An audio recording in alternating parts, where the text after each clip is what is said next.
Kembali lagi dengan saya Kalim Masada di modul Ternak Uang. Di sini kita akan membahas modul mengenai cara membuat anggaran bulanan, cara budgeting yang efektif. Jadi sebelum video ini dimulai, ini bukan saran apapun. Ini adalah video edukasi supaya teman-teman bisa mengaplikasikan ya sesuatu personal finance yang jauh lebih bagus untuk hidup teman-teman pribadi. Mengapa saya membuat modul ini? Jadi kita harus melihat latar belakangnya dulu. Atau kita melihat keadaan yang ada di dunia saat ini. Kita akan membahas ya mengenai budgeting supaya teman-teman di sini jauh lebih bagus dalam mengelola keuangan. Karena saya tadi udah banyak cerita ya, banyak orang ini penghasilannya banyak karena tidak dicatat, mereka nggak tahu penghasilannya berapa. Akhirnya mereka nggak bisa budgeting. Mereka ini harus keluar berapa setiap bulannya. Hingga akhirnya rasanya mereka ini nggak dapat apa-apa meskipun mereka udah kerja keras dan dapat duit banyak. Itulah mengapa sangat penting untuk budgeting ya pengeluaran kita ini seberapa banyak. Secara definitif apa sih sebenarnya budgeting itu? Jadi budgeting atau istilah bahasa Inggrisnya adalah penganggaran adalah proses perencanaan keuangan yang melibatkan estimasi pendapatan, pencatatan, pengeluaran dan alokasi uang ke berbagai pos selama periode tertentu. Tadi kan saya udah jelasin ya, kalau teman-teman udah dapat pendapatan, teman-teman melakukan saving ya, save the money, protect the money, baru setelah itu budgeting. Dari uang ini saya mau alokasikan kemana, investasi, apa dan berapa, jumlahnya seberapa banyak dari porsinya. Kemudian saya mau spending untuk kebutuhan saya. Kebutuhannya apa? Penting nggak? Kebutuhan atau keinginan? Berapa banyak jumlahnya? Nah itu semua harus teman-teman lakukan ya untuk bisa ya memperoleh tujuan keuangan, tapi budgetingnya harus benar. Ya, jadi teman-teman dapat pendapatan, teman-teman budgeting supaya tujuan keuangannya ini bisa tercapai atau bisa tergapai. Nah, jadi apa sih fungsinya teman-teman ini melakukan budgeting atau melakukan penganggaran? Pertama, memahami arus kas pribadi, karena banyak sekali ya orang yang ini duitnya banyak, cash flow-nya ngocor, tapi selalu keluar. Karena mereka nggak memahami, nggak dicatat bahwa cash flow-nya itu besar dari sumbernya mana aja. Dua, kita bisa mengendalikan pengeluaran. Ketika kita udah tahu, kita ini dapat berapa sih? Kita ini punya duit berapa banyak? Ya, kalau begitu, kita bisa mengendalikan pengeluarannya. Ketiga, itu kita bisa merencanakan masa depan. Kalau kita punya budgeting yang bagus, ya pengeluaran ini bisa dikontrol, kita juga bisa sedikit mengontrol ya potensi masa depan. Dan ketika ya kita bisa merencanakan masa depan, kita bisa membuat keputusan yang terbaik. Kita harus begini nih. Oke, saya kurang tepat kalau seperti ini. Itu bisa teman-teman lakukan ketika teman-teman ini membuat ya keputusan dengan baik dari proses ya penganggaran yang teman-teman lakukan. Karena banyak sekali orang yang gak memetakan duitnya ya secara sempurna, dan duitnya akhirnya ngocor keluar nih ya. Mereka dapat duit ya, tapi selalu justru minus ya. Karena ya ini duitnya ngocor. Saya bayangin duit yang ngocor itu seperti sebuah keran ya, yang kerannya ini bocor airnya. Nah, ini bocor. Airnya ini bocor. Padahal teman-teman, ya ini ada sumber yang sangat gede misalkan di sini. Ini adalah wujud dari orang yang tidak ya memetakan, yang tidak mengatur keuangannya dengan benar. Dua, banyak sekali pengeluaran kecil, nanti kita bahas mengenai latte effect, apa itu, yang dibuang, bocor di luar ekspektasi. Karena teman-teman nggak melakukan budgeting. Lah tiba-tiba kok duitku habis. Ya. Terus habis itu dilihat, wah habisnya ternyata karena saya sering beli kopi setiap hari contohnya. Itu adalah contoh pengeluaran di luar ekspektasi kalian. Kalau misalkan kalian hitung ya ternyata, waduh ternyata saya dalam sehari itu bisa ngopi 2 kali ya ke gerai kopi itu kopinya 30.000, terus saya 60.000 setiap hari buat ngopi. Ya itu kayak 10 hari aja udah 600.000. Terus kemudian 30 hari udah 1,8 juta ya. Gaji saya cuma 4 juta. Ternyata setengahnya ini saya hambur-hamburin buat kopi. Wah baru sadar saya. Tapi kalau nggak dilakukan budgeting, teman-teman nggak tahu nih ya.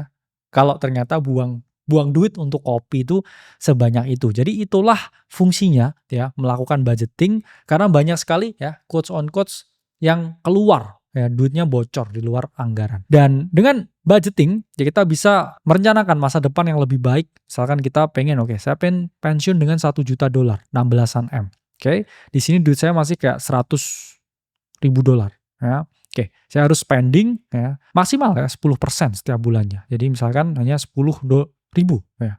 Nah, supaya saya bisa mencapai goal saya pensiun ya dengan misalkan $1 juta kalau misalkan kita lihatnya dari nilai dolar. Budgeting itu juga bisa membuat kita memiliki plan yang lebih baik ya. Karena kan ini ada pos ya teman-teman yang namanya income ya. Di sini misalkan outcome. Nah, teman-teman tulisnya income-nya apa aja. Oke.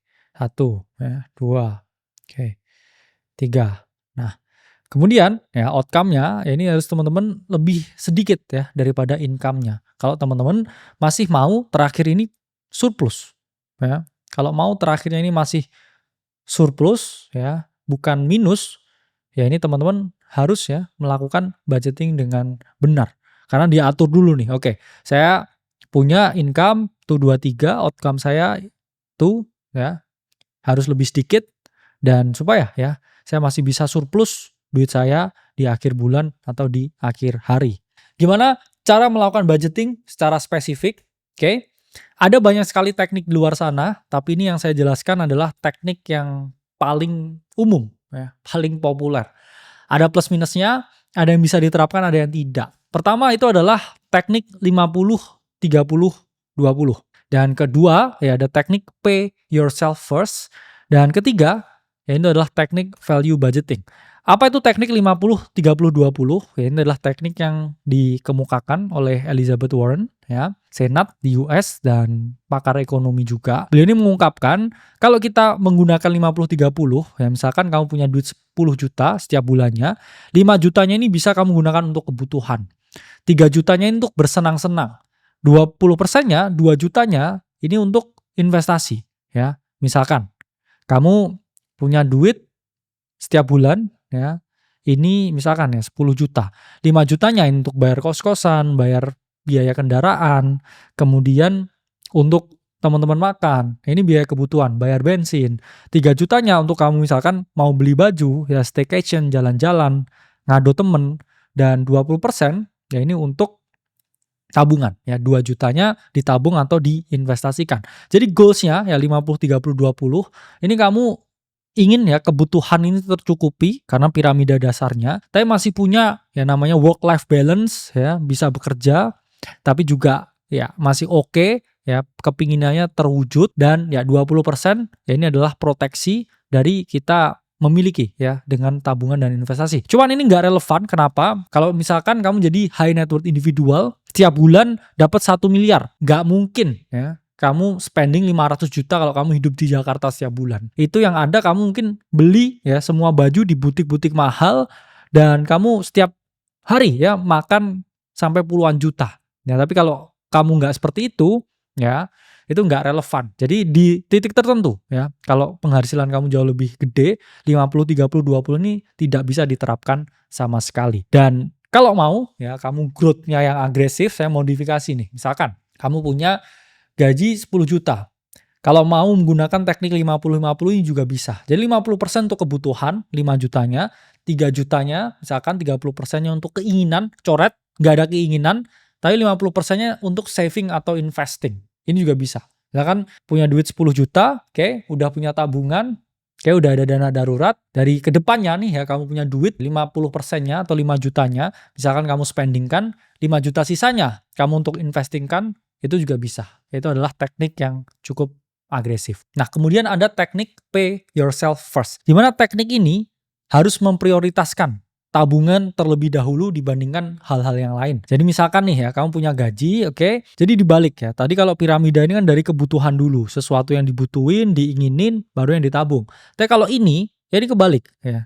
Nah, jadi 10-20% itu harus masuk tabungan dulu. Kenapa? Karena tesisnya ya kamu ini kan ada kecenderungan nih ya kalau nabung ini sulit. Tapi kalau kamu ya 10-20%-nya ini untuk tabungan dulu, oke, baru sisanya boleh belanja kebutuhan. Nah, selanjutnya ada budgeting berbasis nilai, yaitu adalah budgeting dengan kita memprioritaskan mana dulu yang lebih penting. Misalkan teman-teman di sini adalah seorang kepala rumah tangga atau orang yang udah berkeluarga, orang yang udah punya anak. Untuk memasukkan uang ya 10-20% kita ke dana pendidikan anak itu jauh ya teman-teman lebih penting dibandingkan apa? Dibandingkan prioritas yang lain. Misalkan teman-teman mau beli saham ya, atau mau beli Bitcoin atau mau beli kripto. Ini jauh lebih penting Ya, jadi gaji teman-teman harus teman-teman prioritaskan dulu untuk anaknya. Berbeda misalkan, oke, teman-teman masih single, udah punya dana darurat, udah punya tabungan. Oke, saya mau beli kripto, mau beli saham. Ya itu jauh lebih oke ya dan juga lebih relevan karena itu mungkin prioritas dari teman-teman dibandingkan dengan kalian yang udah memiliki anak, udah memiliki istri, lihat dulu prioritasnya. Ya, jadi ini adalah budgeting berbasis nilai, itu kita melihat kita kira-kira budgetingnya mana yang jadi landscape atau sudut pandang utama kita. Kalau fokusnya ke keluarga dulu, karena udah berkeluarga, it's fine, ya harus dilakukan seperti itu. Tapi kalau misalkan kita masih single, ya ini nggak masalah kita untuk memprioritaskan hal-hal yang lain. Jadi itu adalah teknik beberapa budgeting, pentingnya apa. Selanjutnya kita akan bedah lebih dalam bagaimana cara melakukan budgeting. Sampai jumpa di modul selanjutnya.